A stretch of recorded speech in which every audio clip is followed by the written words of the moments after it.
کیا خصی جانور جو ہے وہ اس کی قربانی ہو سکتی یا نہیں ہو سکتی، سوال پوچھا جاتا ہے۔ تو پہلی بات اس ضمن میں یہ ہے کہ جانور کو اس نیت سے خصی کرنا کہ وہ موٹا تازہ اور فربا ہو جائے گا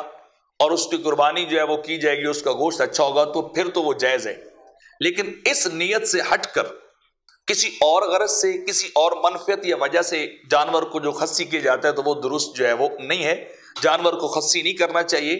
اور خصی جانور جو ہے اگر وہ قربانی اس کی جائے تو جائز ہے، کیونکہ آقا علیہ الصلوۃ والسلام نے بھی خصی جانوروں کی جو ہے وہ قربانی کی، اور انہوں نے اس چیز کو زیادہ پسند کیا تھا کہ جانور جو ہے وہ خصی ہونا چاہیے تاکہ وہ موٹا تازہ ہو اور خوبصورت بنے، اس کی جسامت، اس کی ضخامت، لحامت جو ہے وہ زبردست طریقے سے جو ہونی چاہیے۔ کیونکہ حدیث پاک میں حضرت جابر رضی اللہ تعالیٰ عنہ روایت کرتے ہیں کہ آقا علیہ الصلوۃ والسلام نے عید کے دن سینگوں والے سیاہ و سفید دبے دار خصی 2 مینڈے جو ہے وہ ذبح کیے۔ یہ ابو داؤد شریف کے اندر جو ہے روایت موجود ہے۔ تو یعنی آقا علیہ الصلوۃ والسلام کی سنت بھی ہے کہ خصی جانور کو جو ہے وہ ذبح کیا جائے اور جو ہے وہ اس کو اللہ کے راستے میں قربان کیا جائے۔ دوسرا یہ کہ خصی جانور کی قربانی